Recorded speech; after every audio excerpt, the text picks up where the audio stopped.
The gun shop in Sheffield smelled of oil and old leather. It was November 1940, and the Home Guard officer had driven through blackout streets to reach the police station before dawn. In his coat pocket sat a pistol he had never seen before, flat, compact, distinctly German. He had taken it from the body of a Luftwaffe crewman whose bomber had crashed into a field southeast of the city during the night raid. The officer turned the weapon over in his hands, looking for markings he recognized. No Luger toggle, no Walther slide, just a strange top-heavy silhouette and a name stamped into the frame. Dreyse. He asked the constable if he knew what it was. The constable shook his head. Neither man realised they were holding a piece of firearms history that had been out of production since the Great War, yet contained ideas that would not become mainstream until the late 20th century. That pistol, serial number 162029, would eventually find its way to the Imperial War Museum. But in 1940, it was just another unfamiliar German weapon pulled from a dead man's holster. The Dreyse M1907 is one of the most important pistols you have never heard of. While collectors chase Lugers and historians debate the Walther P38, this awkward little 32 caliber pistol sits in museum, drawers, and auction catalogues, largely ignored. Yet, inside its unusual frame lies something remarkable.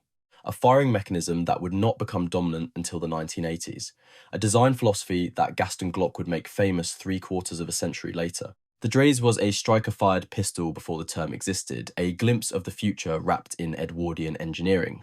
This is the story of how a German weapons designer created the template for modern combat pistols in 1907, why his innovation spent 8 decades in obscurity, and how the principles he pioneered now dominate military and police holsters around the world. The problem facing European arms designers at the turn of the 20th century was not how to make a semi-automatic pistol. John Moses Browning had already solved that. The problem was how to make one without paying Browning for the privilege. By 1905, Browning's patents dominated the market for automatic pistol design. His locked breech system powered the Colt 1911. His simple blowback mechanism drove the FN model 1900, which had already sold hundreds of thousands of units across Europe. The FN 1903, chambered in 9mm Browning long, armed police forces from Belgium to Sweden. Any designer who wanted to enter the market faced a stark choice: license Browning's patents and surrender profits to an American inventor, or find another way entirely. Louis Schmeisser chose to find another way. Schmeisser was 57 years old in 1905, already one of Europe's most experienced firearms engineers. He had begun his career with Theodor Bergmann in the 1890s, working in the workshops of Gaggenau, where Germany's first practical automatic pistols took shape.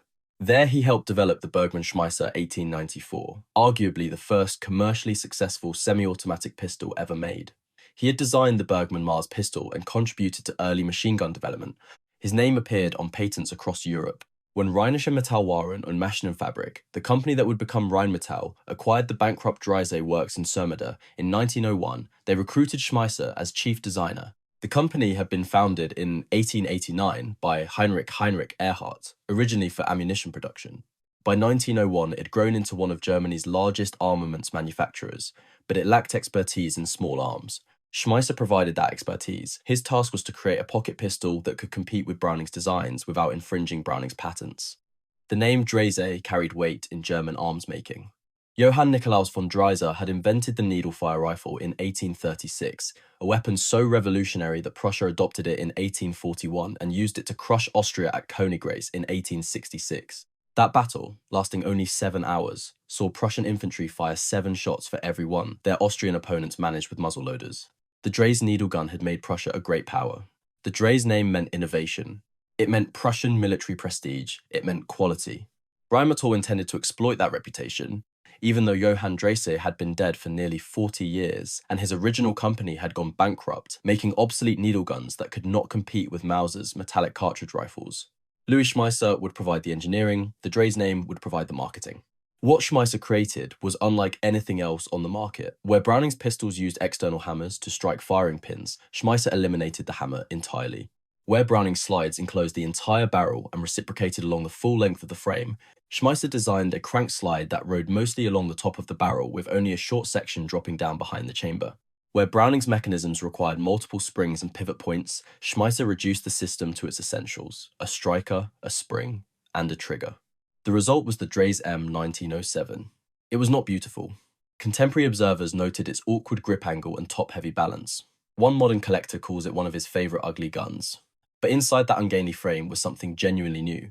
A striker-fired semi-automatic pistol that anticipated the operating principles of the Glock by 75 years. The mechanics of the Dreyse deserve careful attention because they explain why this pistol matters to firearms history. Most pistols of the early 20th century used hammer-fired mechanisms. An external hammer, cocked by the slide's rearward travel, was held back by a sear until the trigger released it. The hammer then swung forward under spring pressure and struck a firing pin. The firing pin transmitted this impact to the cartridge primer, initiating the powder charge. This system worked well, but required multiple components, more parts, more springs, more places to fail. Each element added complexity, cost, and potential failure points. Schmeisser's striker-fired system eliminated the hammer entirely. Inside the Dreyse's breech block sat a spring-loaded striker, essentially a heavy firing pin with its own integral spring. When the slide moved forward into battery, it cocked the striker automatically. The trigger, connected to an internal sear through a transfer bar, held the striker in its cocked position until the shooter pressed it. Then the sear released, the striker spring drove the striker forward, and the weapon fired. This was mechanically simpler than hammer-fired designs. Fewer parts meant lower manufacturing costs and fewer components to break or wear out. The Dreyse contained only 31 parts total, compared to the Luger's 52 moving and static components and the Colt 1911's 42. For mass production during wartime, this simplicity offered significant advantages. A conscript soldier could field strip the Dreyse in 30 seconds. Repairing it required less training than complex toggle lock or short recoil mechanisms.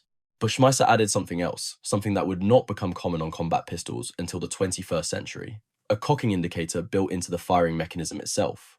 When the Dreyse's striker was cocked and ready to fire, the rear of the striker protruded visibly through the back of the breech block. A shooter could see at a glance whether the weapon was cocked.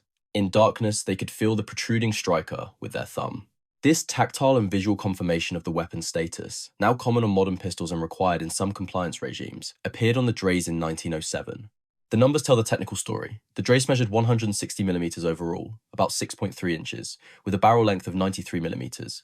It weighed 710 grams unloaded, roughly 25 ounces. The detachable box magazine held 7 rounds of 7.6 5mm Browning ammunition, the cartridge known in America as 32 ACP. Muzzle velocity reached approximately 290 meters per second with standard ball ammunition. Effective range was perhaps 25 meters, though the fixed sights made precision shooting at any distance a challenge. Schmeisser patented the system in the United States, receiving patent number 956431 on April 26, 1910, having filed the application in June 1908. German patent filings are also reported, with number 209632 commonly cited. These filings reveal Schmeisser's ingenuity. Every feature of the Dreyse worked around Browning's intellectual property while achieving similar results. A critical modification came in 1915, when wartime production demanded changes to ensure reliability with inconsistent ammunition. German arsenals reported ignition failures with hard primers, a common problem when millions of cartridges were being manufactured under pressure with varying quality control. Schmeisser altered the trigger mechanism so that pressing the trigger pushed the striker slightly rearward before releasing it, compressing the striker spring further to guarantee ignition. This partial cocking system, where the slide achieved most of the cocking and the trigger completed it, embodied the same core idea that Glock would later industrialize. Pre-cocked striker, trigger finishes the job.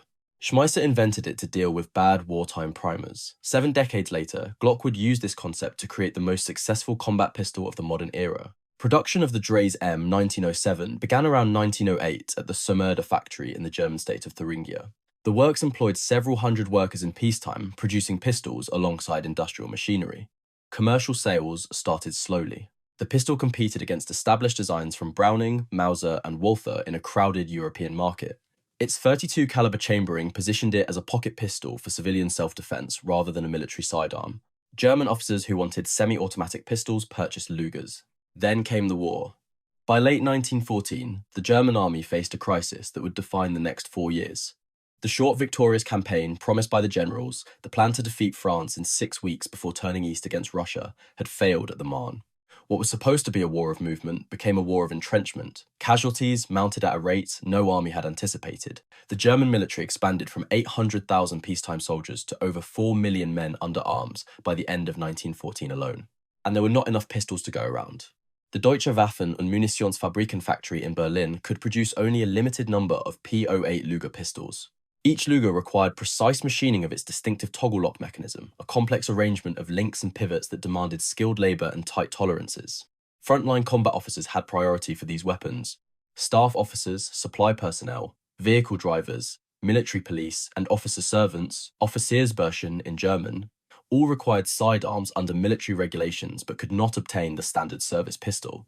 The German army turned to substitute weapons, Ersatzwaffen, a category that would grow to include rifles, machine guns, and eventually entire artillery pieces as the war consumed resources faster than industry could provide them. Contracts went out for pistols and calibers other than 9mm Parabellum, weapons that could arm rear echelon troops without diverting Luger production from the front lines. The Dreyse M1907 was among those selected, alongside the Mauser 1914, the Beholler, and several other designs. From 1915 onward, approximately 100,000 Dreyse pistols entered German military service. They bore imperial proof marks, crown over Gothic letters stamped above the ejection port, identifying them as government property. Unit armory numbers were sometimes added, stamped into the frame or barrel, but these pistols never saw frontline combat in significant numbers. The .32 caliber cartridge lacked the stopping power considered necessary for trench warfare, where close quarters fighting and the heavy wool greatcoats of enemy soldiers demanded more energy. Dreyse pistols went to headquarters staff, to garrison troops, to the men behind the men who did the fighting. Austria-Hungary also purchased Dreyse pistols during the war, seeking any available sidearms as its own military expanded. Surviving examples bear NPV nitro proof marks from the Furlack proof house and dated inspector stamps. One documented pistol, serial number 54761, carries an inspection date of 1915. Another, serial number 177202, dates from 1917. How many reached Austro-Hungarian service remains unclear from surviving records, but the dual monarchy's desperate need for small arms during the war's middle years likely drove significant purchases. Total production reached approximately 250,000 pistols before the Treaty of Versailles restrictions ended. German arms manufacturing serial numbers ran from 1 through roughly 251,000, with some gaps for rejected receivers and proof failures. The Smyrna factory fell silent. The Dreyse M1907 became a relic of the old empire, stored in arsenals, sold as surplus, or kept by veterans as personal mementos of a lost war. If you are finding this exploration of firearms history worthwhile, subscribing to the channel helps more than you know. It takes only a moment and ensures you will not miss future investigations into the weapons that shaped the 20th century. Now let us examine what happened to the Dreyse in the decades between the wars. The Treaty of Versailles stripped Germany of its military power, but could not erase its arsenals entirely. Under the treaty's terms, Germany was permitted an army of only 100,000 men with strictly limited armaments. Military pistols should have been surrendered or destroyed. But in the chaos of defeat, revolution, and occupation, thousands of weapons disappeared into private hands or remained hidden in police armories and local government storage facilities. Thousands of Dreyse pistols remained in circulation, technically illegal under the treaty's restrictions, but too numerous and too insignificant to attract Allied attention. The Inter-Allied Control Commission focused on artillery, machine guns, and rifles, the weapons that could rebuild a fighting army. Pocket pistols and secondary calibers barely registered. Police forces retained them for detective work and plainclothes operations. Private citizens who had purchased commercial models before the war kept them in desk drawers and bedside tables. The pistols gathered dust, while Germany struggled through hyperinflation, political violence, and eventual recovery. One unexpected customer had emerged even before the Great War began. In 1912, the Papal Swiss Guard, the ceremonial military unit responsible for protecting the Pope and securing Vatican City, purchased 30 Dreyse M1907 pistols for issue to officers and non-commissioned officers. The Swiss Guard traces its origins to 1506, making it the oldest active military unit in continuous existence. These Dreyse pistols would remain in Vatican service for 78 years, finally replaced in 1990 by a SIG service pistol, often cited as the P75 or P220, though some accounts mention the P225. It is a remarkable testament to the design's durability that a pistol created in Edwardian Germany served the oldest continuous military unit in the world until the end of the Cold War. Each German police also carried Dreyse pistols into the 1950s, their supply drawn from old imperial stocks that had survived 2 world wars, 2 revolutions, and 2 different German states. The German Democratic Republic, established in 1949, was desperate for any functional weapons in its early years. The People's Police, the Volkspolizei, issued whatever its arsenals contained. Dreyse pistols that had armed Kaiser Wilhelm's officers now served a communist state that had emerged from the ruins of Hitler's Reich. But the Dreyse's most significant second act came during the Second World War. By 1944, Germany was losing on every front. Allied bombing had devastated weapons factories. The strategic bombing campaign against German industry had destroyed or damaged hundreds of armaments plants between 1943 and 1945.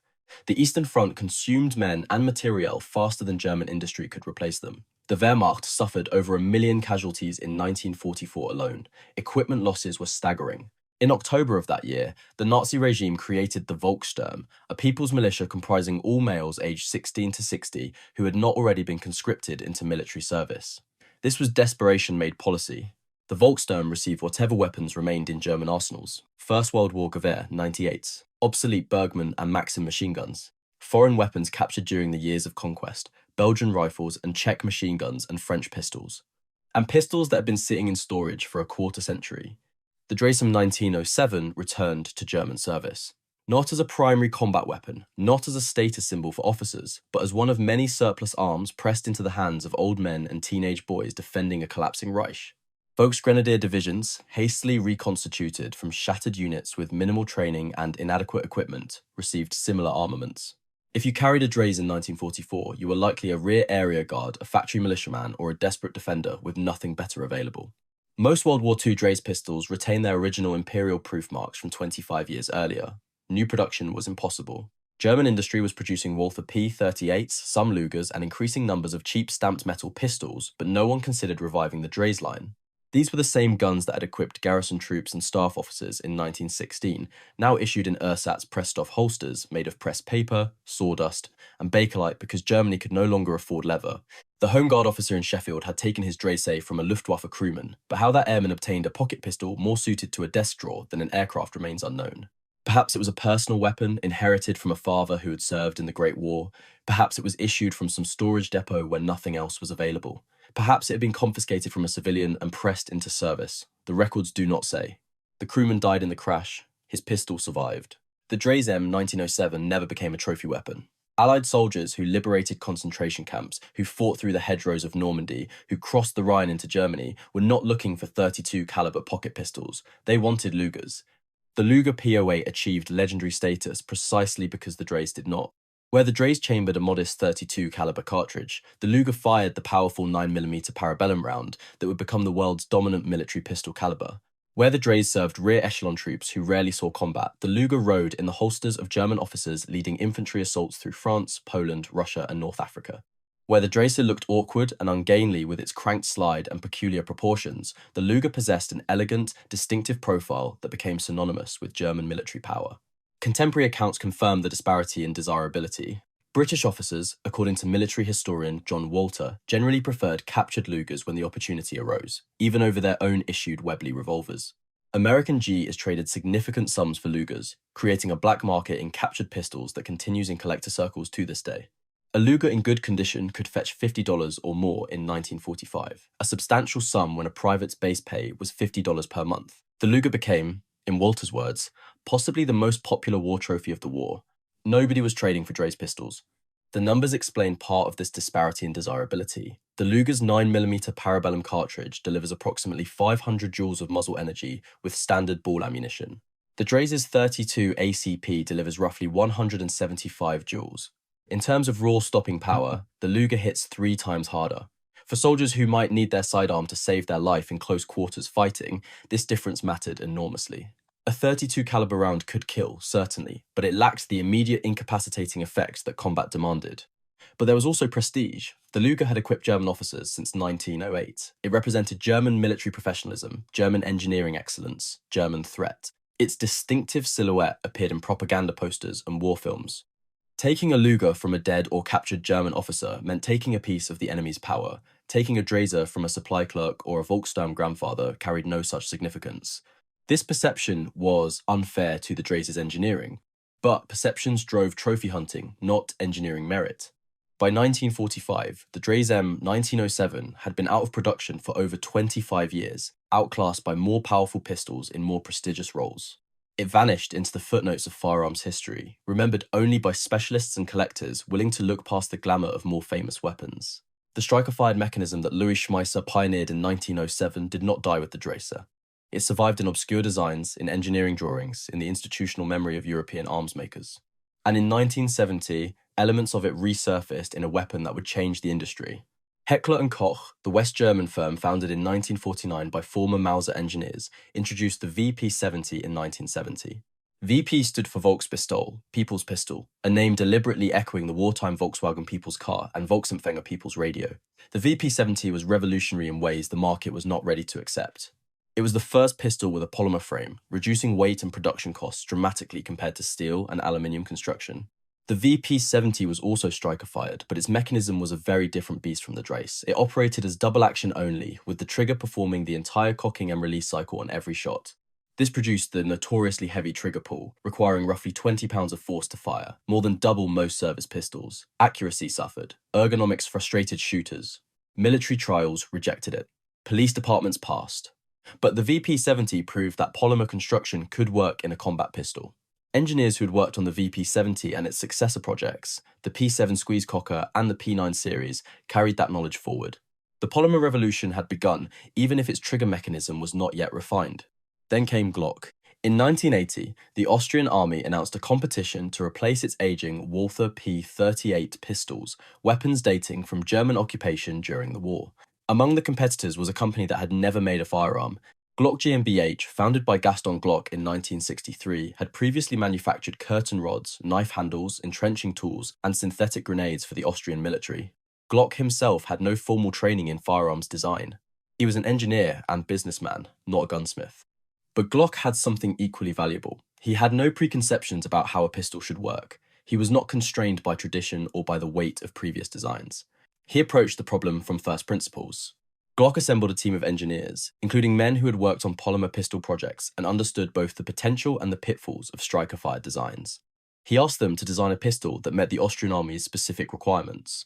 What did a modern military actually need? Reliability under harsh conditions, simplicity for conscript soldiers with limited training, lightweight for soldiers already burdened with equipment, easy maintenance in the field, large magazine capacity without excessive bulk, and above all, safety combined with fast deployment, no manual safety catch to disengage under stress. The team's answer was the Glock 17, introduced in 1982. It used a polymer frame reinforced with steel rails, reducing weight by nearly 20% compared to steel-framed competitors. It employed a striker-fired mechanism rather than an external hammer. Its trigger incorporated what Glock called safe action, a system where the striker was partially cocked by the slide's travel and fully cocked by the trigger pull, preventing accidental discharge while allowing rapid fire when needed. The design contained only 34 parts. This mechanism embodied the same core idea that Louis Schmeisser had created in the 1915 modification of the Dreyse M1907. Pre-cocked striker, trigger finishes the job. The slide cocks the striker most of the way. The trigger completes the cocking and releases the striker in a single motion. Simple, reliable, fast. Safe enough to carry loaded without a manual safety. Quick enough to deploy without fumbling for a lever under stress. Glock refined and industrialized this concept with modern materials and manufacturing precision. The safe action system incorporated multiple internal safeties that the Dreyse lacked, making it suitable for military and police use with minimal training. But the fundamental operating principle, partial precock completed by the trigger, connected the 1982 design to the 1915 modification. Schmeisser had invented it to deal with hard primers in wartime ammunition. Glock used it to create the most successful combat pistol of the late 20th century. The Austrian army adopted the Glock 17 in 1982. Within a decade, police departments and military forces around the world would follow. Whether Glock's engineers specifically studied the Dreyse M1907 remains undocumented. There is no paper trail, no testimony, no smoking gun. But the design principles Schmeisser pioneered in 1907, refined in 1915, and built into 250,000 pistols before the end of the Great War, reappeared in the weapon that would dominate military and police holsters worldwide.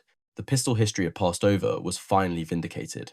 Today, the Dreyse M1907 commands modest prices in the collector market. Standard commercial examples sell for $200 to $600 depending on condition. Military-proof pistols bearing the crown over Gothic letter stamps of Imperial acceptance bring $600 to $1,000. Police-marked specimens with unit designations like K-Sax Gen for Royal Saxon, Gendarmerie, or KPPF for Prussian police can reach $2,500 for exceptional examples with documented provenance. The Imperial War Museum in London holds the pistol taken from that Luftwaffe crewman in Sheffield, serial number 162029, documented as captured on the night of November 17th, 1940. The accession records note it was taken by an officer of the 61st West Riding Home Guard from a German crewman of a bomber which crash-landed southeast of Sheffield during the night of the first raid on the city. The Deutsches Panzermuseum in Münster displays a Dreyse as the opening exhibit in its German Army sidearms collection, acknowledging its place in the lineage of German military pistols, even if it never achieved the fame of the Luger or the Walther. These are museum pieces now, relics of a vanished empire and a war that ended over a century ago. Collectors who specialize in Imperial German militaria seek them out. The Jan Seestil Luger forums maintains an active database with over 400 documented examples. But for most firearms enthusiasts, the Dreyse remains unknown, a footnote in histories that focus on more celebrated weapons. But the design lives on. Today, striker-fired pistols dominate the combat handgun market. Glock alone has sold more than 20 million pistols worldwide. The company that started with curtain rods now supplies police departments and military forces across 6 continents. Smith & Wesson's M and P series, Springfield's XD line, Sig Sauer's P320 family, Walther's PPQ, Heckler & Koch's VP9, and models from nearly every major manufacturer all use striker-fired mechanisms. Police departments that carried revolvers for a century have switched to Glocks and their competitors. Military forces from the United States to Germany to Austria to Brazil to Indonesia have adopted striker-fired service pistols. The hammer-fired designs that dominated the 20th century have become the minority, the specialty items, the traditionalist choice. Every one of those modern striker-fired pistols traces its lineage, directly or indirectly, to the design principles Louis Schmeisser embodied in the Dreyse M1907. The partially cocked striker, the trigger completing the cocking stroke, the simplified mechanism with fewer parts and fewer failure points, the visual and tactile indicators showing the weapon's status. These features, now standard, were innovations in 1907. Louis Schmeisser did not live to see his striker-fired concept vindicated. He died in 1917, the same year the Great War consumed his country's strength, and 2 years before the treaty that would end production of his pistol. But his legacy extended beyond the Dreyse. His son Hugo, who had trained alongside him at the Bergmann Works as a young man, went on to design the MP-18, the first practical submachine gun deployed in combat during the Great War's final offensives. Hugo later created the Sturmgewehr 44, the weapon that created the assault rifle concept and influenced every military rifle designed since. The Soviets considered Hugo Schmeisser's expertise valuable enough to detain him in Izhevsk from 1945 to 1952. The Schmeisser name became synonymous with German small arms innovation. Allied soldiers in the Second World War often called any German submachine gun a Schmeisser, even when the weapon had been designed by someone else entirely. But Louis himself remained obscure, his contribution to firearms history overshadowed by his son's more famous creations and by the Dreyse's commercial limitations. The Home Guard officer who took that Dreyse from a dead German airman in November 1940 could not have known any of this. He saw an unfamiliar pistol, awkward and unremarkable, taken from an enemy who no longer needed it. He turned it over to the authorities, who eventually donated it to a museum, where it sits today alongside more famous weapons from a more famous war. But that awkward little .32 caliber pistol, with its strange cranked slide and its protruding striker, and its mechanism that nobody appreciated for 75 years, contained the future. It was a glimpse of what combat pistols would become, designed before anyone understood what they were seeing. Louis Schmeisser solved the problem of making a reliable semi-automatic pistol without paying John Browning, and in doing so, he invented something that would outlast both of them. The forgotten German pistol that started modern combat pistols, the Dreyse M1907, the gun that was ahead of its time, and waited 8 decades for the world to catch up.